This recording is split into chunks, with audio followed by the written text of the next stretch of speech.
You ready? All You right. ready? Yeah, All right. I'm actually recording right now. Revenge of the Sith? Oh, I blacked that out. I What is wish I that could. too? May 19th marks the 20th anniversary of one of the worst movies I have ever laid my eyes on. Granted, it has found a new love with those who have seen it originally come out that Mm-hmm. never saw the original trilogy. Mm-hmm. I had not seen it since it was released, and I saw it twice, back to back, once on Disney Plus and once in the theaters, just in case if I missed something at home that I could have maybe paid attention to or got the second time around in the movie theaters. The feeling was the same. I wasted over 2 hours, well, more like 4.5 if you combine the two to bind. I don't know how you feel about it, but let's talk about Revenge of the Sith. I have no quotes to go with this other than no. Or you can go like, you can try. Or, I hate you. I almost died of a broken heart. Annie, you're breaking my heart. Or you can try this. Just go down the line. I think Palpatine is a Sith Lord. You think? He fucking told you he was. That's fair. I don't think that's an What? exact quote.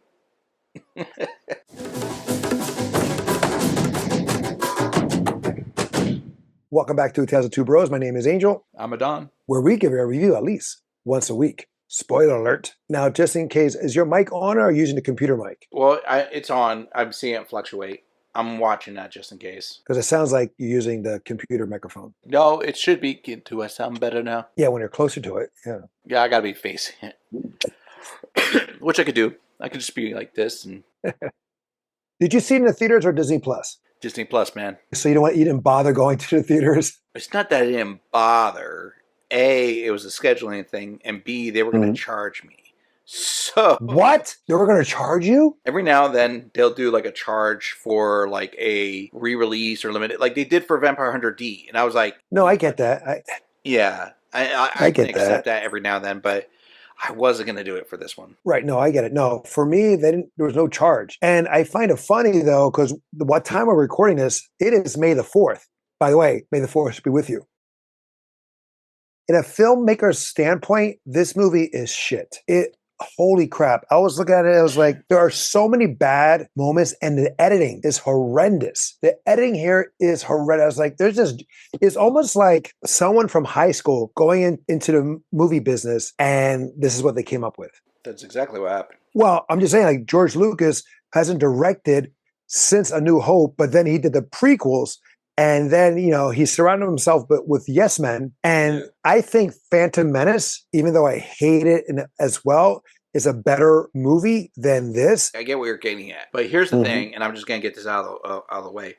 I Yeah. remember getting in debates with you about this series of films, and you said verbatim, if you look at this from the perspective of Palpatine, this is actually Palpatine's story. Oh, it is, though. Did you keep that in mind while rewatching this? I try to, but his acting, Hayden Christensen's acting in this is so horrendous that you just can't help it. And plus, he has the most screen time. I will play devil's advocate in this because I want to say, don't ask me what movie it was, but I want to say I've seen him in one or two other things, and he can do Jumper. better. Actually, enjoyed Jumper for what it was. And then what I'm saying is, the script was garbage because, okay, let's put it this way: Natalie Portman, she's a fantastic actress. Right. This is not her best. No.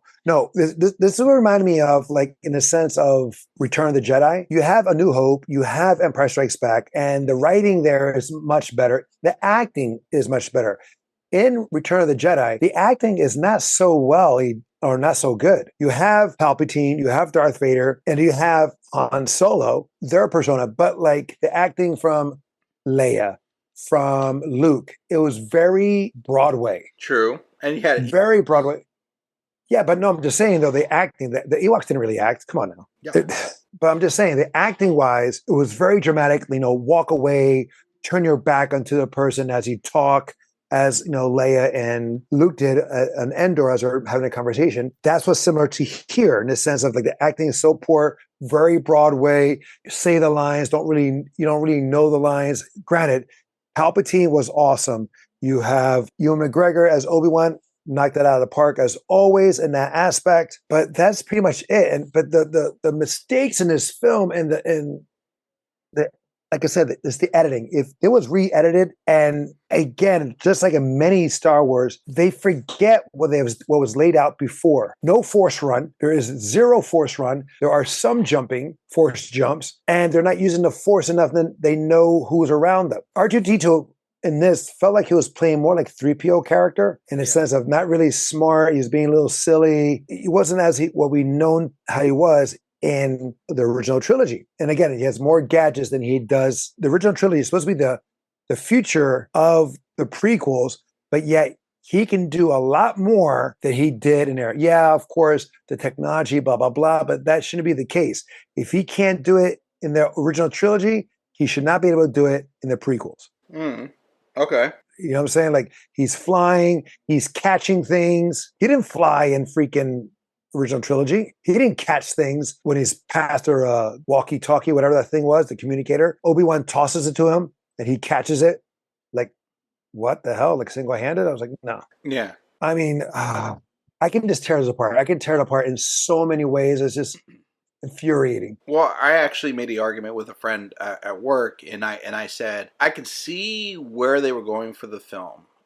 It probably, and I don't say this usually often, split the movie.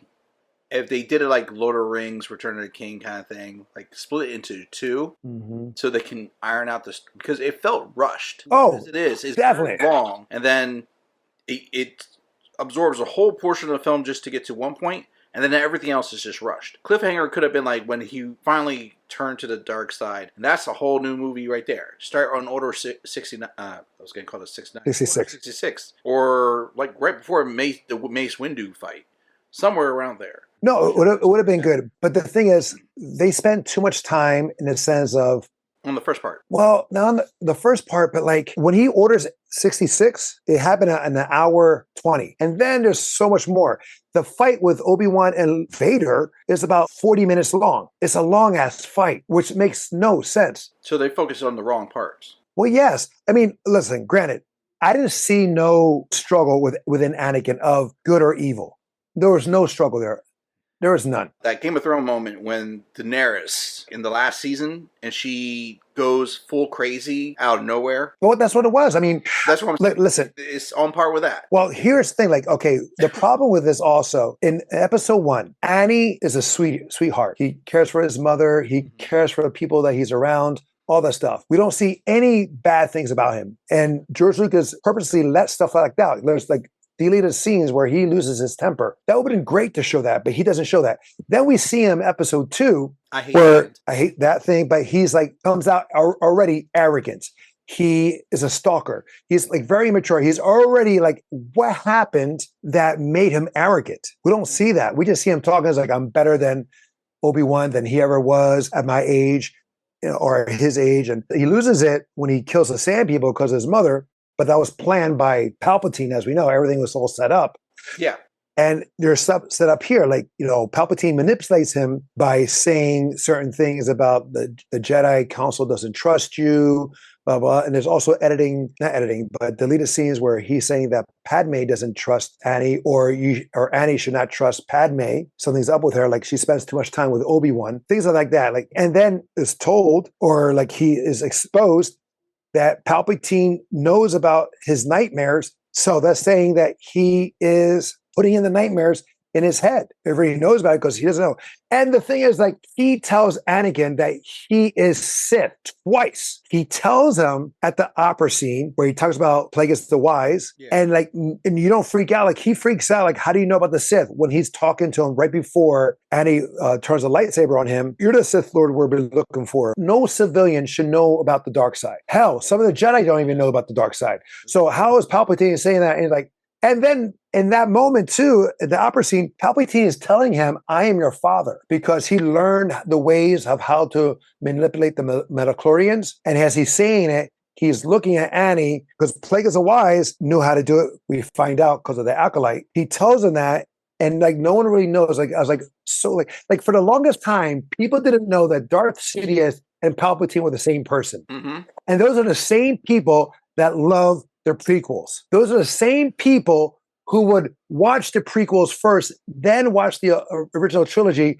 rooting the love, the beauty of the OTs, of the surprise, of not knowing who Vader was, and you come to find out, and all that stuff, and you find out that Obi-Wan lied about the true father, or the history, or that you don't know that Luke and Leia are related. That you find a little awkwardness when they kiss, like all that beautiness. Yeah, if you watch the original trilogy, it's like, and plus the original trilogy, their hairstyles. You have freaking in episode 2. I mean, I'm hitting all the trilogies, even though I know we're talking about Revenge of the Sith.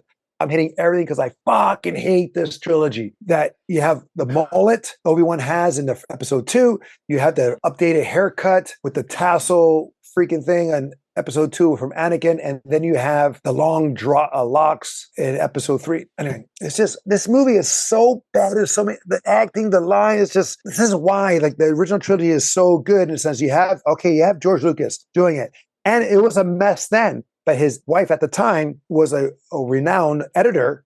Mm-hmm. She fixed it. She rearranged certain parts, certain tempos, and like that. Empire Strikes Back, you have his former professor directing the movie, and then you have some Russian director, another guy directing the third of the trilogy. But I cannot. I was watching this, and I watched it again on the movie theaters, which was empty, by the way. And the mistakes, even now on big screen, are even bigger. Yeah. Do you have a good moment? I don't have a good moment until the credits. Yoda fighting-ish? No. No. I can tell you when I laughed. When Padme is like, basically she's going to go check on Anakin after Order 66. Mm-hmm. And they're like, we should go with you. And she's like, no, don't come with me. I'll be fine. C-3PO will protect me. Like, he's not protected anyone. and I paused it and I was like, I'm sorry, what? She's like, rewound it. She said, 3PO will protect me. I'm like, that's nowhere in his programming. And matter of fact, he's run away from people. Right. R2 is the one that's the protector more of the two. I mean, made me laugh, unintentional, but that adds to like how the story and the scripting is not good. That's because he was surrounded by yes men. I think George Lucas edited too. I'm not sure, but the editing is, again, as I mentioned before, atrocious. And that was the biggest thing. It just jumps around too much. And there's like, I didn't feel any emotion between Anakin and Padme. There was really none. And it goes into the theory that even more so that he used the Force to make her fall for him. He manipulated her with the use of the Force. Because remember in episode 2, she wanted nothing to do with him. She was like, no, he was just there as a entourage or bodyguard when she went to Naboo, all this stuff, and then all of a sudden she falls for him. We argued it was started in episode 1 because like there was like longing looks, and he was a child, and she was also. Well, yeah, he had a crush on her, right? Yeah. But if he's manipulating, whether consciously or subconsciously, that could be argued there. And for perspective, like there's a music video I found. Yes, I sent it to you. Another thing, instead of maybe splitting the movie, maybe do a musical, Star Wars musical. And this would have been better? Would have been better. Well, that clip that you sent me, for those who don't know, you can look it up. It's the scene at the end where Anakin and Obi-Wan are fighting, and they had that dialogue, and is through heavy metal or rock, and it's done well. It is done. Dialogue. I know it's the same dialogue. I know, but the thing is with the music is different. It's not the Star Wars music. It's another music. You have like some kind of like AI imitating them, having a microphone. And they're singing to each other, and they're having like a rock battle. Mm-hmm. And that performance is awesome. I don't know who did the voices, but it was awesome how they did it, and it fit perfectly as a music video version than this movie to be improved if it was a musical done right, or it was edited right. Thought about it. I'm like, those scenes where it felt like they weren't connecting or anything, those could have easily, I would have seen that in a musical and I'd be like, that's fine. Or you just take them out. Don't have those scenes. It's true too. I argue with people. I troll people on Instagram because I just find it's like, how can he love this crap? I understand it's part of nostalgia, but the thing is, like, as we have done watching old films, sometimes they hold up and a lot of times they don't. Mm-hmm. Depends on the film, of course.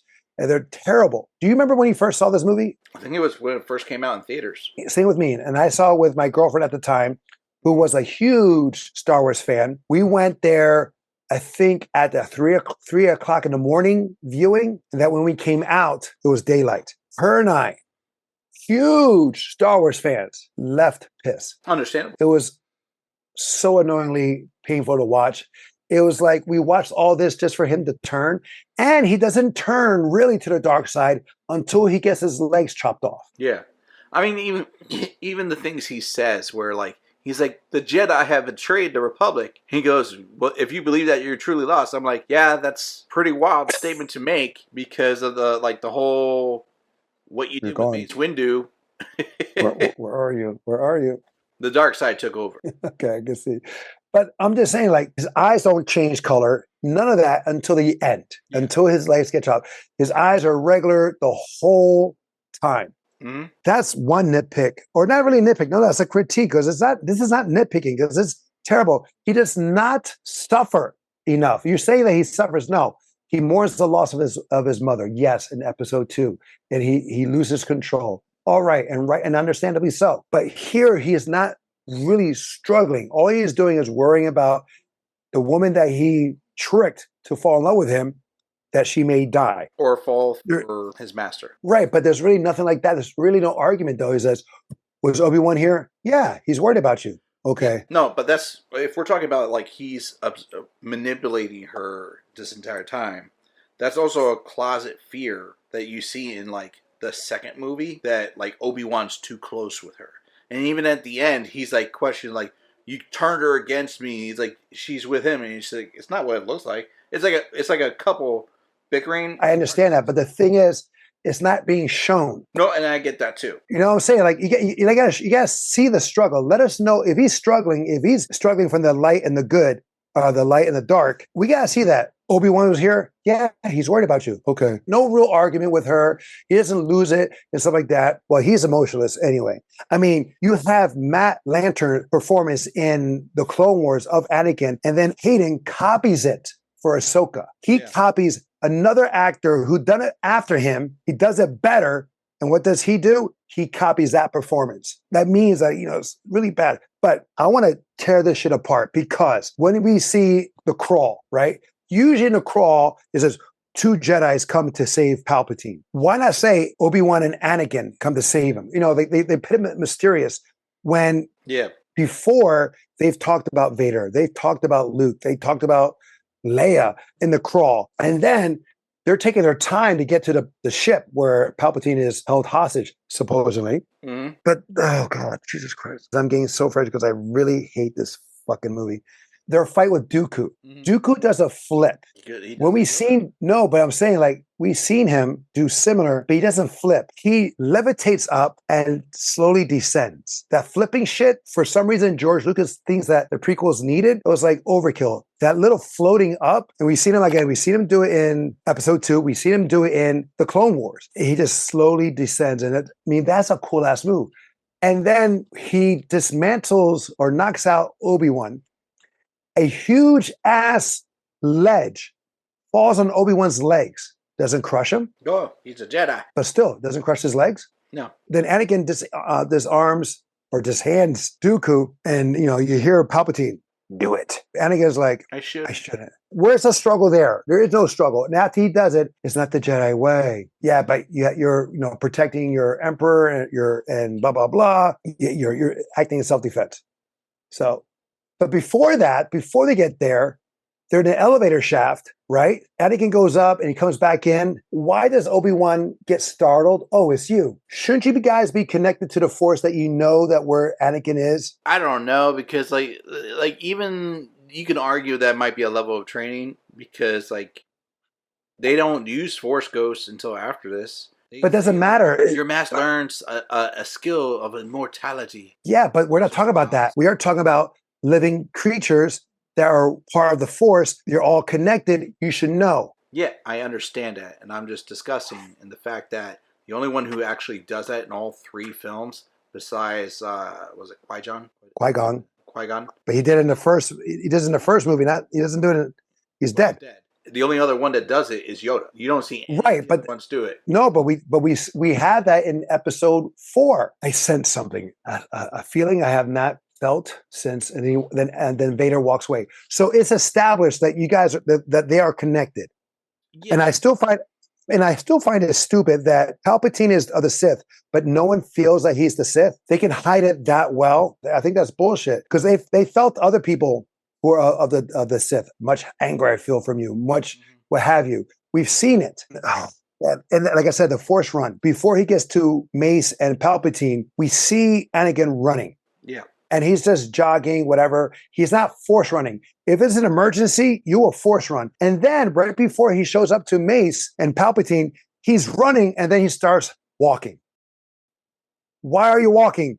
You should still be running off screen. You know, I mean, like, you know, and the people who I debated with this, there's, oh, you're just nitpicking. It's like, no, this is part of the Star Wars lore, of the Jedi lore, of the Force lore, that they do stuff.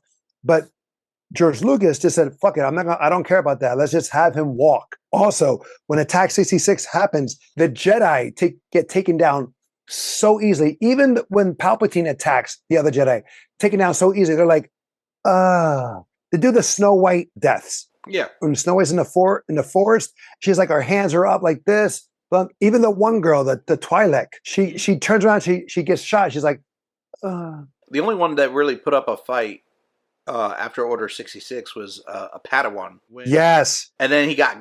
But I mean, he's the only one that held his own. Which is actually George Lucas's son that did that. But yes. And Jimmy Smith says, no. And he like kind of gets out of the way, tries to escape all sloppily. He fumbles the chair and whatnot. Yoda sensed something. Oh, he's none of the Jedi dying. Well, not just that, but he also sensed, because that was very reminiscent to Obi-Wan when Alderaan got blew up. Obi-Wan almost fell down to his seat when that happened. It was wild to me when Yoda goes, because I understand why it was done in the overall story, but the line, I have failed. And I'm not going to do it in the Yoda voice, but I have failed. I must exile myself. So who does that later on? Luke does. He failed, and he exercises. No, but I get it. Like in the actual lore, it's like he exiles himself, yes, but it's more like because he felt guilty that he didn't see this coming. Right, but he should also exile himself because he's being hunted. Yes, and that too. He understood what was the situation. Oh, and then Chewbacca's in this. I remember that. And then Chewie doesn't say anything to Han. Right. And this is supposed to be take place 10 years before he meets Han, or before we see him in Solo. Yeah. Yet he's older looking in this than he does with Solo. War times are a hard time, man. But I'm just saying, like he looks older, but then he goes younger, and he's smaller. He's not as tall. Of course, it's not the same actor, but he's not as tall. And it's just like Chewbacca did not need to be there. Like, it would have been better if Chewbacca was not there, because he's out there whenever he gets captured, what have you.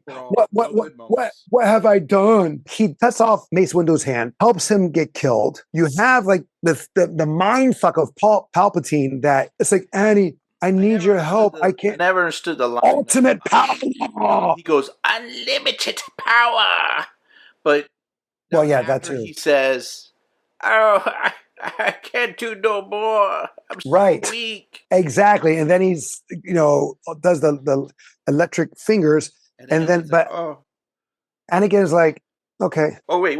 This is also pivotal to me on this. The opera, was it the opera? He says that knowing these ways, we could save her from death. Yes. Right? And then Anakin's like, I will join you if you can promise to save her from death. We can learn together. I'm like, homie, that's a contradictory statement. You just said in the other, month ago that you know how to save her. Well, no, not a month ago. Like, how do you know the time frame of this? Because when we see Padme, I'm assuming a month ago, but By the way, Padme, she says she's pregnant. Then we see when she has the birth, her belly doesn't show the size needed for twins. True. She's looked like she's 6 months pregnant. The apparatus that she was using, whatever for the thing, it's like that little apparatus where her legs are is so small. The belly is on top of the belly. And then she's buried with a belly. You got to be fucking kidding me. I mean, oh my God, this is such a mess. And then, like I said, Anakin turns. He just like, what have I done? Yes, master. I was like, where's the says, what have I done? He just goes, no. Yeah, no. What have I done? After he kills after Mace Windu falls out. Oh, that. What happened? I thought you Yeah, were talking about the the young. Oh, that one. No, he force choked her and then like whatever. Yeah.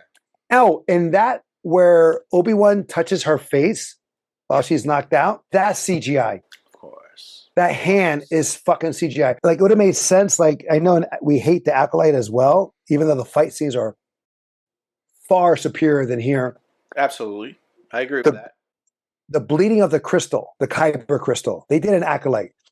It would have been more sense if they did it here. I mean, honestly, it made better sense. If they re-edited that into the re-release in theaters, that would have actually just made Acolyte more sense at that time. Yes, but no, they don't do it. George Lucas to re-edit his films. Oh God, what he should do is get someone else to freaking edit it. We could tear into this all day, but do you really want to? I mean, like if I was a filmmaker going to school and my professor told me that learn this style, and I looked, I was like, this makes no sense. This breaks traditional movie style. Well, in the sense of editing. Like learn what not to do. Yes. Okay. There's no emotional connection. Not me. I didn't feel it. Even though I may have gone with I try to go with a positive mind. And it's like, you know what? It has been like several years and I've ragged it since I first saw it. Yeah. It's still bad. Even the fight scenes are horrendous. You know, people have argued, well, you know, they train together so they know each other's moves. But it's like, but not really, because Obi-Wan's fighting style is different than Anakin's styles. It is on the database, whatever you want to call it, but yet they're fighting the same. And their fights, as always, there's no death strikes. They're either striking high or they're striking low. And that one time they're on Mustafar and they just start spinning, their feet are evenly squared, and we've trained. You know, you never stand up against someone squared up. Yeah, you do like a bladed stand. Right. And what's the purpose of attacking the droids with your lightsabers when you can just force push them or force crush them? That's why I still don't get it. They're supposed to be so well adapted in the fighting styles, or they've been fighting these droids forever, but they still want to do the freaking lightsaber bounce off. Ahsoka does the same thing too in that series where she's fighting the dead stormtroopers on that ledge. She could have force pushed them all off that ledge and not worry about being shot at. But these guys are doing the same thing and swinging, just random swinging. And then the scene where they're like, both don't have the swords, they're on top of that table and they're fighting hand to hand. They're fighting as if they had never fought before. And it says losing your balance, being all sloppy, throwing your technique. Yeah. This movie is so fucking trash. I mean, the only thing that was good about it was Palpatine. His acting was awesome, even though I found it kind of weird when he gives him his name. Samuel Jackson was kind of blah. If they gave him more of a performance, it would have been better. Wouldn't you like Samuel Jackson to fight Hayden? I would like to have his approach be similar to the Clone Wars, that short animated series that we had. Remember when we see him fight the way he is? When he's fighting all those robots. Like General Grievous' chest, and that's why he wheezes. Did you say Grievous? Grievous. In that short, but that's not really considered canon for some dumb reason. But yes, it was Mace Windu that did that. That is seriously dope. But then George Lucas was like, let's make this series the Clone Wars with Dave Filoni, and we'll do that. Yeah. I mean, the series was still good, which the series does follow pretty accurately to the movies, but the movies don't really follow the series. Right. No, well, that's George Lucas' trope. Yeah. That's what George Lucas does. Like when he established into OTs, he's like, well, we're going to ignore that, and we're going to do something else here with this. Almost like an Elseworld story. Yeah. And then, like, well, they're at Mustafar again as well.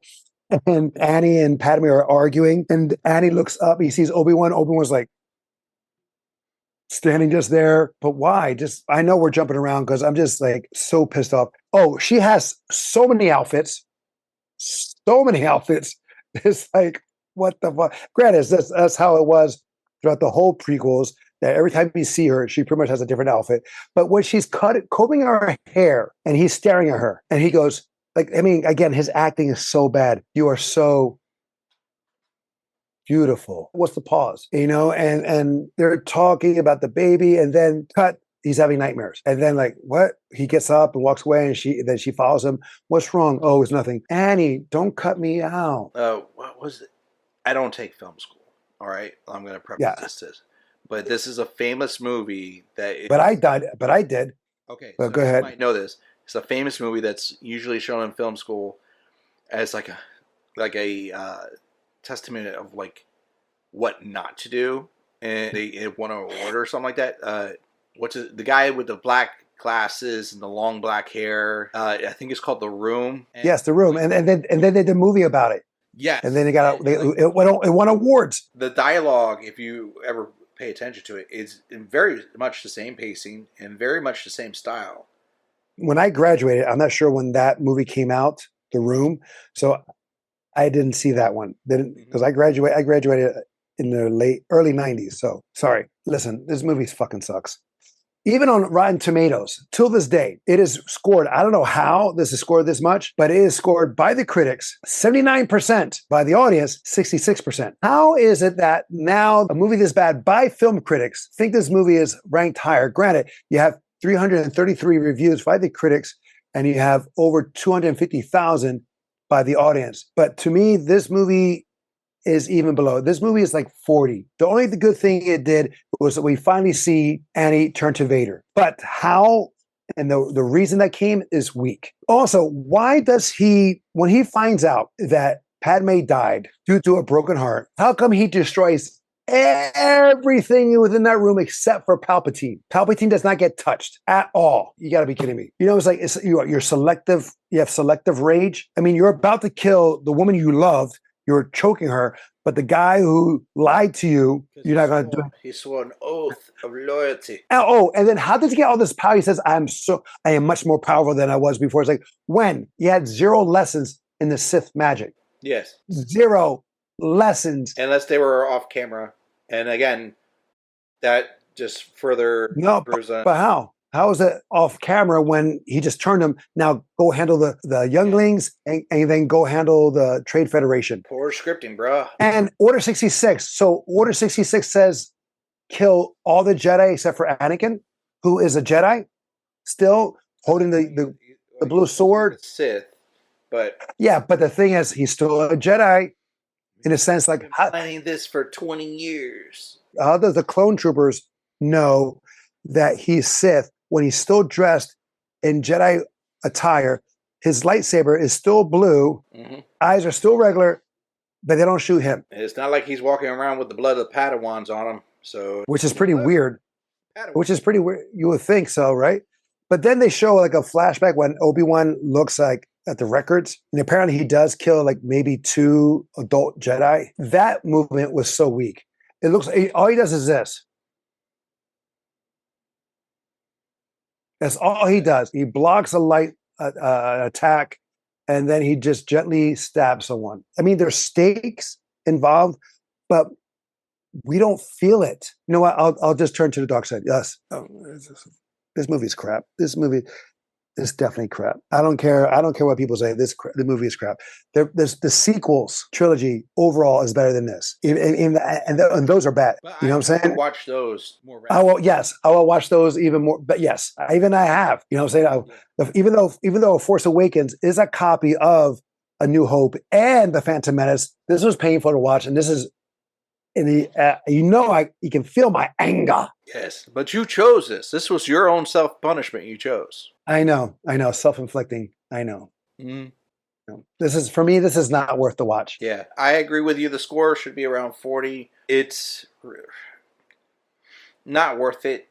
Watch the animated series instead. Watch the animated series. Watch Rogue One. Watch Andor.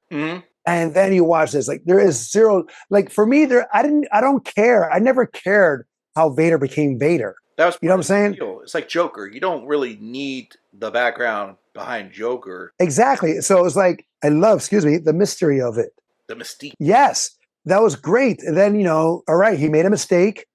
He fixes it at the end. He saves his son and pretty much saves the galaxy by destroying Palpatine, by throwing him down the shaft. Okay, cool. And plus the prequels is like, it always felt to me like Cheers. Everyone knew each other. But then in the original trilogy, Obi-Wan does not know or recognize 3CPO, R2-D2, doesn't recognize Leia when she shows up on the hologram, even though he was there at birth And then in Return of the Jedi, Luke asked Leia, "What do you remember of your mother?" "Oh, just images, really." It's like, what images? She freaking died as soon as she gave you birth or gave birth to you. There's no images. It's like, what do you remember her? You know, if anything, she should remember her adoptive mother. She was known as Organa all the way. She was not known as a Skywalker. Yeah. But then they made a thing like she knows she's a Skywalker, but she's taking the guys as Organa. And I was like, no, like, see, they're destroying the beauty of it, of the original trilogy. I'm done. I'm done with this shit. I'm done. All right, guys, that is our sensational review of 20th anniversary of Revenge of the Sith. Have you seen it? What was your favorite moment? Let us know in the comments below. Like, I'm so mad. I want to punch something. It was only missing a flying Volkswagen vampire. Say what now? That was in the room. Oh. Volkswagen that flies. Okay. I was like, I never saw that movie, so I have no idea what you're saying. Came out 2 years before, so. May the 4th be with you. May the 4th be with you.